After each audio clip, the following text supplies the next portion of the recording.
अभिमन्यु सामंत सिंहार केउ युवकवि अटंती किंबा एमिति मध्य प्रश्न आसीपे अभिमन्यु सामंत सिंहार केउ जुगर कवि अटंती तेबे यार सठिक उत्तर हेउछि रीति जुगर कवि अटंती।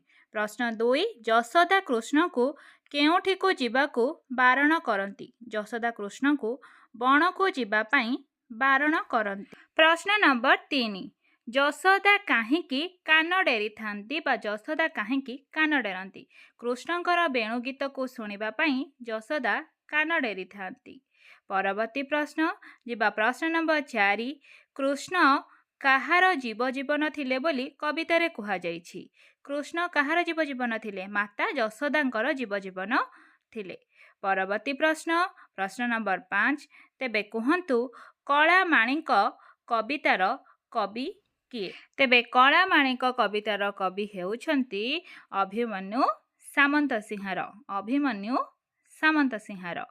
जिबा परवर्ती प्रश्न प्रश्न नंबर 6 किए काहार अंधर लौड़ी तेबे कवितारे किए काहार अंधर लौड़ी बोली कुहा जाइछि पुत्र श्रीकृष्ण माता यशोदांकर अंधर लौड़ी थिले बोली कवितारे कवि तुलना करी लेखिछंती।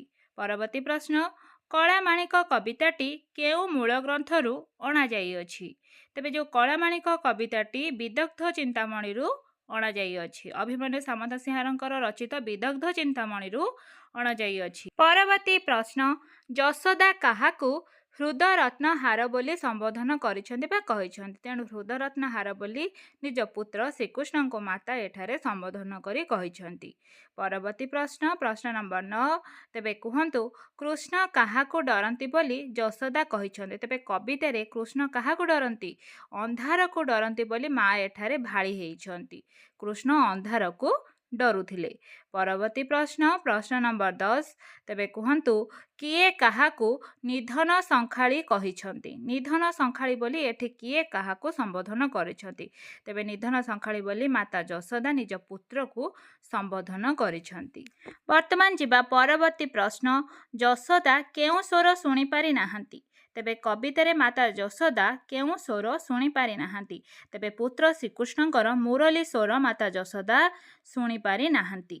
परवर्ती प्रश्न तेबे कुहंतु यशोदा काहींकी चिंतित हेले यशोदा काहींकी चिंतित हेले तेबे श्रीकृष्णकर काननरू फेरिबा विलंब हेबारु माता यशोदा एठारे चिंतित होई पड़िछंती पुओ तो गोरु घेनी जंगल को जाइछंती तेबे आसीबारे एते विलंब काहींकी होउची सेतिपई से चिंतित हेइछंती।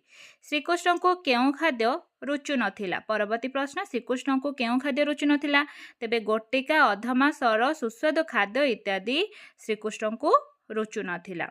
परवर्ती प्रश्न यशोदा निजको कौन बोली कहिछंती बा कौन बोली एठारे निजको संबोधन करिछंती तेबे डंकुणी बोली यशोदा निजको संबोधन करिछंती।